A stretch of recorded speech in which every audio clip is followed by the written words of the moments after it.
आदाब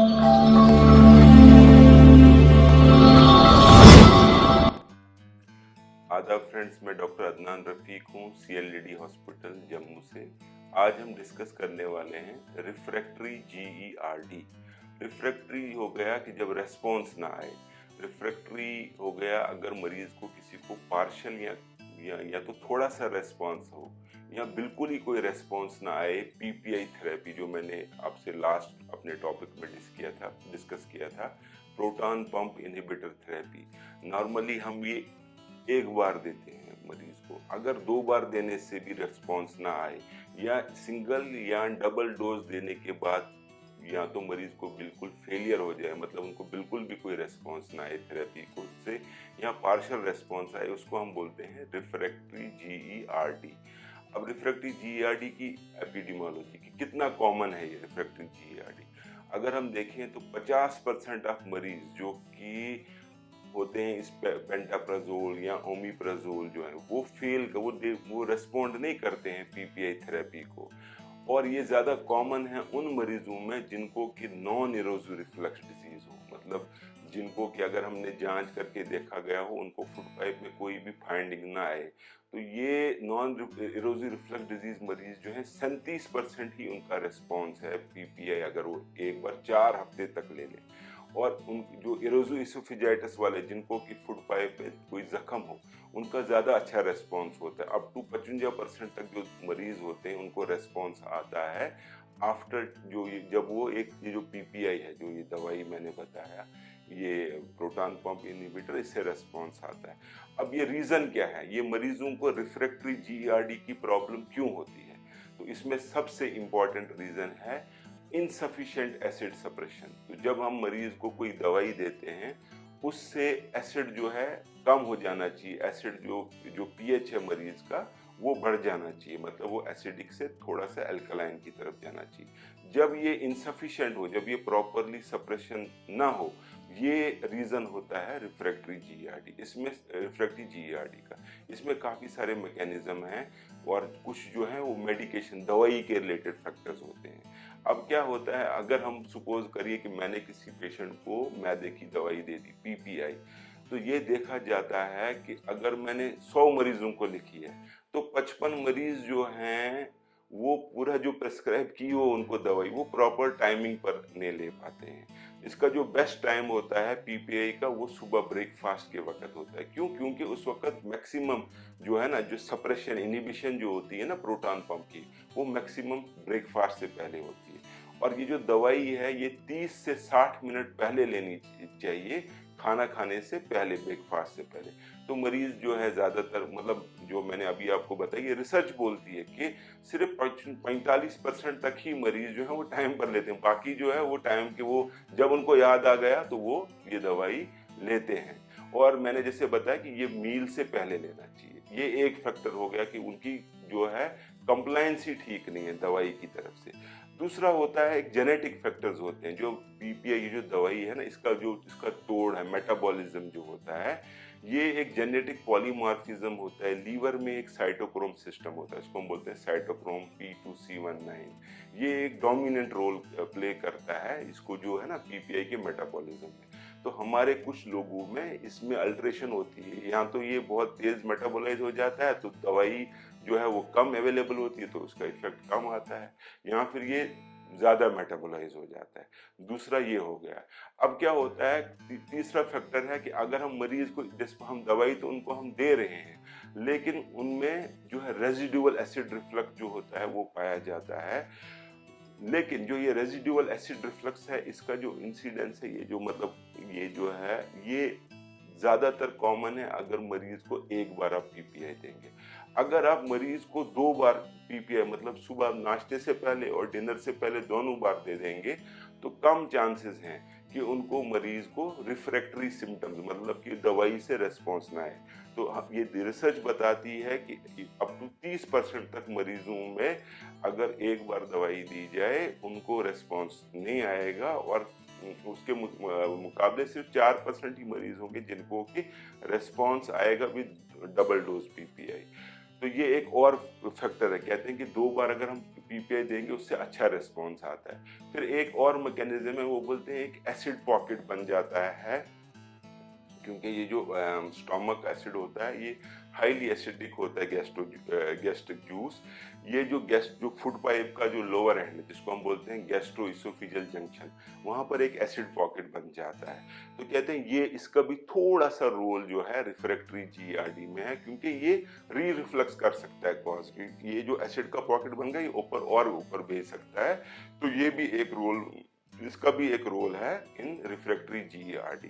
फिर कुछ चीज़ों में बोलते हैं कि कभी कभी वीकली एसिडिक या अल्कलाइन रिफ्लक्स हो सकता है खाना खाने के बाद। ज़्यादा खाना खा लिया तो उसका फंडस जो मैदा जो है वो गैस्ट्रिक फंडस जो डिस्टेंशन हो जाती है, और ये ज़्यादा कॉमन होती है। मील के बाद ज़्यादा हैवी मील ले ली तो मरीज को ऊपर रिफ्लक्स हो सकता है। फिर एक और रीज़न बताया जाता है जो कि कॉमन है, मतलब एंग्जाइटी, जिनको एंग्शियस पेशेंट्स होते हैं उनमें, उसको हम बोलते हैं functional heart burn. Functional heart burn जो है जिन मरीजों में, मतलब ये देखा गया है कि जिनको कि रिफ्रैक्टरी जीईआरडी था, अप टू 60% पेशेंट में देखा गया है कि उनको जो जो दवाई हमने पीपीआई दी उनको कोई रिस्पॉन्स नहीं आया, हालांकि उनको कोई भी फाइंडिंग नहीं मिलती। फिर एक चीज़ है, इसको हम बोलते हैं रिफ्लेक्स हाइपर सेंसिटिविटी। उसमें क्या होता है कि मरीज को यहाँ पर छाती में जो है ना रेट्रोस्टर्नल, ये यहाँ पे इनको थोड़ा सा सिम्टम्स होते हैं। वो सिम्टम्स होते हैं, अगर हमने उनका कोई टेस्ट कराया सपोज, उसमें देखा जाता है कि उनको नॉन पैथोलॉजिकल एसिड एक्सपोजर है, जो एसिड आता है उतना ऊपर नहीं है जितने उनके सिम्टम्स है। तो ये अगेन एक स्ट्रेस के रिलेटेड होता है, reflex hyper sensitivity, functional heart burn, और दूसरा मैंने बताया रिफ्लेक्स हाइपर सेंसिटिविटी। तो कुछ जो रिफ्रैक्टरी जीईआरडी कुछ को रेस्पॉन्स नहीं आता, तो उनमें क्या होता है कि हमने डायग्नोसिस ही नहीं बना पाते हैं। जैसे कि एक्लेजिया कार्डिया हो गया, मरीज को और कुछ होता है, हम सोचते हैं कि रिफ्लक्स है, हम उनका डायग्नोसिस नहीं बना पाते हैं, उसमें हमें मैनोमेट्री करनी होती है। कुछ लोगों में इयोसिनोफिलिक इसोफेजाइटिस एक बीमारी होती है, जिसमें कि मरीज को जो है उसमें बायोप्सी से पता चलता है कि नहीं जी इनको इयोसिनोफिलिक इसोफेजाइटिस है। या कभी कभी रेयरली हम खुद भी ऐसे देख करके उसमें कुछ रिंग्स जैसे बनते हैं एंडोस्कोपी में, या कुछ फाइंडिंग्स होती हैं जिससे कि हमें पता चलता है। कभी कभी मरीज को कैंसर भी कभी कभी मिस हो जाता है इन पेशेंट में जिनको कि रिफ्रैक्टरी जीईआरडी हो। या रूमिनेशन सिंड्रोम हम बोलते हैं, ये भी मिसडायग्नोज होता है कभी कभी जीईआरडी में। और कभी कभी क्या होता है, बोलते हैं कि जो ड्यूडेनोगैस्ट्रिक बाइल रिफ्लक्स, अगर बाइल रिफ्लक्स पीछे आ जाए, उस वजह से भी मरीज को जो है रिफ्रैक्टरी जीईआरडी होता है और वो रेस्पॉन्स नहीं देते हैं पीपीआई थेरेपी को। तो इसलिए हमें ये सारी चीज़ें देखनी पड़ती हैं जब मरीज को रिफ्रैक्टरी जीईआरडी हो। तो अब इसमें ट्रीटमेंट क्या है? ट्रीटमेंट में सबसे इम्पॉर्टेंट है कि पहले हम इनको असेस करें, हम इनका देखें कि क्या मरीज को जो हमने दवाई दी है ये प्रॉपर रिस्पॉन्स आ रहा है कि नहीं आ रहा है। और इसकी टाइमिंग देखनी है कि ये जो मरीज को टाइमिंग दे रहे हैं ये बिफोर मील्स ले रहा है कि नहीं ले रहा है। अगर ये सारी चीज़ें चल रही हैं तो मरीज को जो है नॉर्मली जो पीपीआई का रेस्पॉन्स होता है 11.5% पर वीक होता है। मतलब है कि 11.5%, मतलब 8 हफ्ते तक मरीज को सिम्टोमेटिक रेस्पॉन्स आ जाना चाहिए, इवन एंडोस्कोपिक हीलिंग और सिम्टोमेटिक रेस्पॉन्स। अगर तब भी रेस्पॉन्स नहीं आता है तो हम सोचते हैं कभी कभी सीवियर इसोफेजाइटिस तो नहीं है पेशेंट को, जिसमें कि थोड़ा ज़्यादा जो है टाइम लग रहा है। तो इसमें क्या है, क्या क्या स्ट्रेटजीज हैं और क्या हमें मैनेजमेंट करना है। पहले तो मैंने बताया था आपको कि पीपीआई का जो कंप्लायंस देखा जाए, और हमें देखें कि मरीज को सच में परसिस्टेंट सिम्टम्स हैं कि नहीं, और उन मरीजों को देखा जाए जिनमें कि सीवियर इसोफेजाइटिस होता है। तो अगर मरीज को, मैंने लास्ट टाइम बताया था कि कुछ लोगों को अलार्म फीचर्स होते हैं, जिन लोगों को अलार्म फीचर्स हों उनको हम एंडोस्कोपी कर लेते हैं। तो एंडोस्कोपी से हमें काफ़ी सारी जो है ये जो है डायग्नोसिस चेंज हो जाते हैं। तो अगर हमने जैसे मरीजों को रेस्पॉन्स आ गया इनिशियली, तो हम क्या करते हैं, उनको कंटिन्यू कर। जिनको रेस्पॉन्स नहीं आता है, हम सपोज किसी मरीज को ओमिप्राजोल चल रहा है एक बार, उसको हम 2 बार करते हैं। जिसको 2 बार चल रहा है उसको हम डबल डोज कर देते हैं, ट्वाइस ए डेली। जिसको उससे भी रेस्पॉन्स नहीं है उसको हम अलग पीपीआई थेरेपी पे कर देते हैं। या कभी कभी हमें स्प्लिट डोजिंग भी करनी पड़ती है।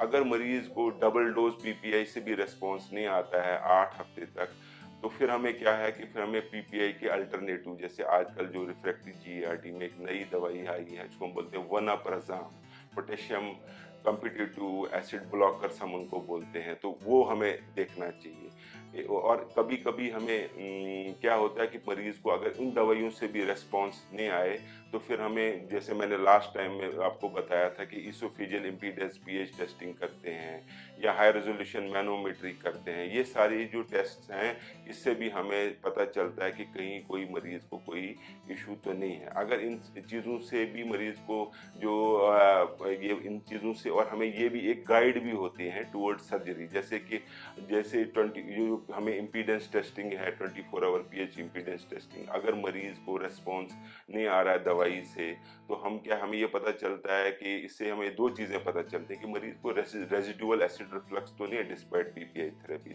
पीपीआई थेरेपी के बाद भी रेस्पॉन्स नहीं आए। तो उसमें हमें एक स्कोर भी कैलकुलेट करके बताता है, जिसको हम बोलते हैं डी मिस्टर स्कोर। अगर वो डी मिस्टर स्कोर हाई हो, तो मरीज को जो सर्जरी से रेस्पॉन्स आता है। अब जो मैंने बताया आपको कि कभी कभी एसिड पॉकेट बन जाता है, उसमें हम आजकल सोडियम एल्जिनेट दे देते हैं। जो सोडियम एल्जिनेट है, ये अभी अवेलेबल है। ये क्या करता है, ये उस एसिड पॉकेट को बफर करता है। जो पहला पोर्शन होता है ना स्टोमक का, उसमें बफर करता है, एक राफ्ट बना देता है। तो उससे भी क्या है, कुछ मरीजों को रेस्पॉन्स आता है। कुछ मरीजों को हमें H2 रिसेप्टर एंटागोनिस्ट देने पड़ते हैं, जो कि हम बेड टाइम पर, जैसे मैंने फेमोटिडीन बताया, वो हम दे देते हैं। उससे भी मरीजों को कभी कभी अच्छा रेस्पॉन्स आता है। लेकिन इस H2 रिसेप्टर का इशू ये है कि इसमें टॉलरेंस जल्दी ही डेवलप हो जाती है, मे भी कुछ लोगों में 1 हफ्ते में ही डेवलप हो जाती है।